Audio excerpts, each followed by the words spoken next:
भाई Paul Heyman इस as में आके भी भाई इतने तगड़े बम्प ले रहा है, मतलब हेड्स ऑफ है भाई, रेस्पेक्ट है बंदे के लिए, जो डेडिकेशन है उसके काम के टूवर्ड्स यार वो तो नेक्स्ट ही लेवल है। तो पूरी बात कर लेते हैं आज शो पर हुआ क्या है एक्चुअली में। तो सबसे पहले तो शो आज शुरू होता है, सोलो सिकोआ और सारी ब्लड लाइन जो है वो वहां पर आती है। जेकब फातू वहां पर नहीं होते हैं, तो पॉल हेमन उनसे पूछते हैं भाई कि जेकब फातू कहाँ है, तो उनको पहले रिस्पॉन्स नहीं मिलता है। उसके बाद दोबारा भी वो पूछते हैं, तो सोलो सिकोआ उनको बाद में बताते हैं कि भाई जेकब फातू यहाँ पर नहीं आया, तू मेरा वाइस मैन है, तेरी एडवाइस मेरे को माननी चाहिए और तूने जो चीज बोली थी मैं मान चुका हूँ, और जेकब फातू क्योंकि बहुत डेंजरस है तो वो यहाँ पर नहीं होगा, और यही चीज आज हम ऑफिशियल करने वाले हैं। अब जैसे वो रिंग में आ रहे होते हैं तो उनके ऊपर पहले अटैक हो जाता है रैंडी ऑर्टन, केविन ओवेंस और कोडी रोड्स के द्वारा। मतलब एक बहुत ही ब्रूटल अटैक करते हैं ये तीनों इनके ऊपर। इनफैक्ट हमें केविन ओवेंस की तरफ से ये स्पॉट देखने को मिला जो कि अमूमन हमें वीकली शोज पर देखने को नहीं मिलता है, बट यहाँ पर आज देखने को मिल गया, वो भी किसी मैच के बिना। पहले समझ नहीं आ रहा था कि हो क्या रहा है, बट इवेंचुअली समझ आता है कि ये स्पॉट क्यों बुक किया गया और किस वजह से किया गया है। तो सिक्योरिटीज वगैरह आती है, सिक्योरिटीज को तो भाई ये लोग साइड कर देते हैं, उनके ऊपर अटैक वगैरह करके अपने अपने फिनिशर्स लगाकर। बाकी ब्लड लाइन को भी उन्होंने साइड कर ही दिया था ऑलमोस्ट, बट उसके बाद पुलिस वगैरह आती है वहां पर एंड इनको वहां से लेकर जाया जाता है। तो इसी तरह से जो है वो साइड कर दिया जाता है इन तीनों को। और इन तीनों को साइड क्यों किया गया, क्योंकि मेन इवेंट में कुछ और होना था, और वो ये होना था कि सेरेमनी थी ब्लड लाइन की, सारे बंदे आते हैं ब्लड लाइन के, और सोलो सिकोआ भाई स्ट्रेट अवे रोमन रेंज वाली एक्नॉलेज मी वाली लाइन वहां पर बोल देते हैं, जिसके बाद काफी बू उनको मिलता है ऑब्वियसली। एंड फिर वो जेकब फातो को इंट्रोड्यूस करते हैं, जेकब फातो को बुला लेते हैं, हालांकि उन्होंने बोला था वो नहीं आएंगे, बट उनको उन्होंने बुलाया। ऑब्वियसली वो उन्होंने झूठी बोला था पॉल हेमन से। उसके बाद वो ये बोलते हैं भाई एक एक अपने बंदे को कि मेरे को एक्नॉलेज करो, एक एक करके वो सबसे ये चीज बुलवाते हैं कि एक्नॉलेज मी, और सारे लोग बोलते हैं आई love you, I acknowledge you. And उसके बाद वो पॉल हेमन के पास जाते हैं, पॉल हेमन को भी वो यही चीज बोलते हैं कि भाई मेरे को एक्नॉलेज कर। एंड वो जो माला रोमनीज पहना करते थे रेड वाली, वही पहनाने के लिए वो उनको बोलते हैं कि भाई ये तू मेरे को पहना और मेरे को एक्नॉलेज कर। एंड वहां पर भाई ट्विस्ट आता है जब पॉल हेमन सोलो सिकोआ को ये तो बोल देते हैं कि I love you Solo and I acknowledge you not as my tribal chief. तो उन्होंने नो वहां पर कर दिया कि भाई तेरे को मैं एक्नॉलेज नहीं करता हूँ। एंड उसके बाद क्या था भाई, सोलो सिकोआ की तरफ से समवन स्पाइक पड़ता है पॉल हेमन के ऊपर, एंड बाहर फिर अनाउंसर टेबल पर भाई उनको पटक दिया जाता है, जो कि इतना शॉकिंग मोमेंट था लिटरली। मेरे लिए तो बहुत शॉकिंग था, मुझे नहीं पता तुमने कितना इसको शॉक तरीके से लिया, क्योंकि पॉल हेमन का इतना तगड़ा बम्प लेना भाई बहुत ही ब्रूटल था ये। क्योंकि पॉल हेमन की एज सबको पता ही है भाई, उनके साथ छोटी मोटी चीजें हो जाती है, हुई है पास्ट में, बट सीधा उनको उठाकर भाई अनाउंसर टेबल पर पटक देना भाई ये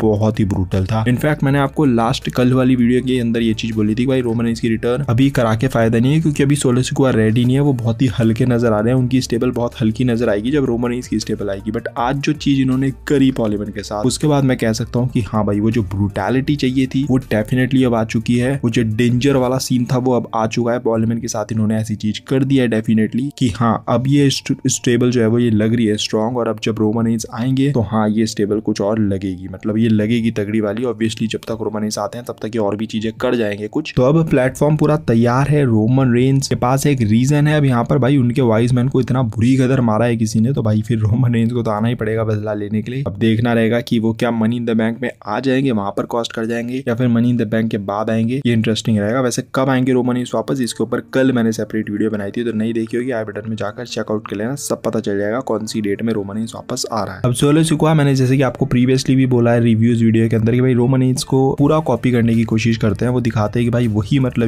ट्राइबल चीफ ही है। इनफैक्ट वो जो चीजें रोमन रेंज करते थे वही चीजें वो कर रहे हैं। आज उन्होंने वही चीज बोली एक्नॉलेज मी वाली, देन फिर उन्होंने ब्लड लाइन के जो बाकी मेंबर्स है ना उनको भी वही नाम दे दिया उन्होंने, यानी कि उन्होंने जैसे कि उनको इन्फोर्सर बुलाते थे रोमन रेंज, तो वैसे ही उन्होंने जेकब फातो को अपना इन्फोर्सर बुला दे कि भाई ये मेरा इन्फोर्सर है। एंड टामा टोंगा को तो उन्होंने राइट हैंड मैन बुला ही रखा है। तो जैसे रोमन रेंज करते थे, जो चीजें वो बुलाते थे अपने मेंबर्स को, या जिस तरीके से वो ऑपरेट करते थे, सिमिलर वही कॉपी करने की यहाँ पर कोशिश की जा रही है सोलो सिकोआ के द्वारा। एंड लेट्स सी भाई कमिंग वीक्स में क्या होने वाला है, बहुत मजा आएगा। और जो भाई रोमन रेंज की रिटर्न है ना वो और तगड़ी हाइप हो चुकी है इस पॉल हेमन के अटैक के बाद, मजा आने वाला है इस स्टोरी लाइन के अंदर। लेट्स सी आगे क्या क्या होता है। बाकी इसके अलावा अगर शो पर बात करें तो ओपनिंग सेगमेंट में जिस वक्त केविन ओवेंस, कोडी रोड्स और रैंडी ऑर्टन अटैक करते हैं ब्लड लाइन के ऊपर, तो जब ये अटैक वगैरह कर देते हैं, साइड इनको कर देते हैं, तो प्रोमो वगैरह वहां पर देते हैं, तीनों एक एक कुछ करके बोलते हैं। एंड जब कोडी रोड्स के पास माइक होता है तो कोडी रोड्स बोलते हैं कि भाई MSG जैसे क्राउड में मैं हूँ, और ये ऐसा क्राउड है जो भाई डिजर्व करता है कि मैं यहाँ पर अपनी चैंपियनशिप को डिफेंड करूँ। और जिस वक्त उन्होंने ये चीज बोली उस वक्त भाई रैंडी ऑर्टन का रिएक्शन कुछ ऐसा था जैसे कि आप लोग यहाँ देख ही सकते हो, मतलब। और एक और ये टीज था रैंडी ऑर्टन की तरफ से, इससे पहले भी उन्होंने टीज किया था जिस तरीके से उन्होंने चैंपियनशिप को देखा था। एंड आज भी ये एक छोटा सा टीज था रैंडी ऑर्टन की तरफ से, अगर आपने नोट नहीं किया होगा तो भाई ये चीज है, टीज किया जा रहा है रैंडी ऑर्टन के द्वारा। That means Randy Orton turn करने वाले हैं कोडी रोड्स के ऊपर, और possibly money in the bank वो प्रीमियम लाइव इवेंट दिन होगा जिस दिन रैंडी ऑर्टन टर्न करने वाले हैं कोडी रोड्स के ऊपर। ऑब्वियसली अब जो बेबी फेस वाली टीम है वो वैसे भी हारने वाली है, सोलो सिकोआ की टीम को वैसे भी जीत की जरूरत है। तो वहां पर रैंडी ऑर्टन जो है वो पॉसिबली रीजन बनने वाले हैं उस हार के पीछे का, टर्न करने वाले हैं वो कोडी रोड्स के ऊपर, और उसके बाद फिर हमें उन दोनों के बीच में एक क्लैश देखने को मिलेगा WWE चैंपियनशिप के लिए। पर्सनली मैं एक्साइटेड हूँ इस फ्यूड के लिए भाई। पुराने जब बंदे भिड़ते हैं ना तो उनकी फ्यूड देखने में एक अलग ही मजा आता है, क्योंकि उनमें वो है वो इट फैक्टर, स्टोरी लाइन को तगड़ा बनाने का वो है मजा, तो मजा आएगा इस स्टोरी लाइन के अंदर। इसके अलावा money in the bank qualifying matches भी थे, जहां पर एलन नाइट क्वालिफाई कर जाते हैं मनी इन द बैंक के लिए, देन ट्रिफनी स्ट्रैटन क्वालिफाई कर जाती है और न्योमी भी क्वालिफाई कर जाती है अपने अपने money in the bank matches के लिए।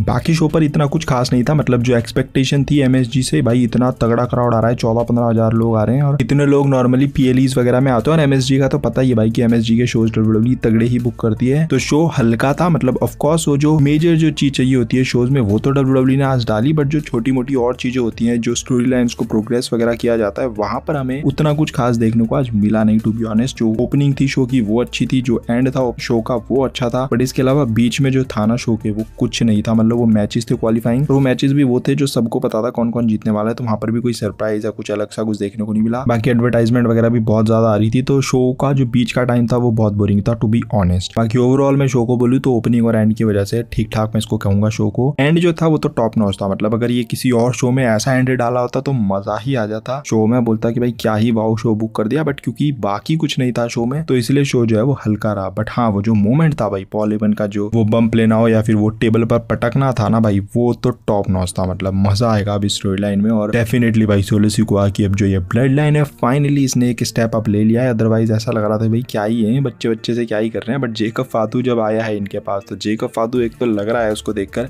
एक और चीज मैं नोट करी है जो मैंने आज शो पे, कि जेकब फातू जब बोल रहा है ना प्रोमोज में, तो उसका देखने में भी मजा आ रहा है, उसका सुनने में भी मजा आ रहा है। बाकी के जो बंदे हैं वो माइक पर भी हल्के ही मुझे नजर आ रहे हैं, मतलब जो टामा टोंगा है या टांगा लोगा है उनके तो प्रोमोज मुझे ऐसे ही लग रहे हैं कि भाई ये तो ऐसे ही है। इवन सोलो सिकोआ प्रोमोज में बहुत खराब है, बट जब जेकब फातो ने प्रोमो छोटा सा उन्होंने जो एक्नॉलेज किया सोलो सिकोआ को, उसको सुनकर मुझे लग रहा था कि हाँ भाई इस बंदे में और ज्यादा चीजें डिलीवर करने के लिए, तो उसमें पोटेंशियल तगड़ा नजर आ रहा है। आगे चलकर देखते हैं कि वो किस तरीके से WWE के अंदर अपने आप को सस्टेन करेगा, क्योंकि मुझे उसमें पोटेंशियल नजर आ रहा है। इम्पैक्ट तो उसने डाल ही दिया है आते साइड, और भाई पूरी जो सोलो सिकोआ की जो ब्लड लाइन है इसमें वजन नजर आ रहा है उसकी वजह से। बाकी लेट्स सी कमिंग वीक में और क्या क्या चीजें होती है शोज पर। बाकी आप बताओ कमेंट करके आपको ये शो कैसा लगा और कैसा लगा वो पॉल एवन वाला सेगमेंट। बाकी ये वीडियो थोड़ी पसंद आएगी तो don't forget to like, comment and smash subscribe. मिलता है अगली वीडियो के अंदर। Till then love you all and do not give up, just keep fighting.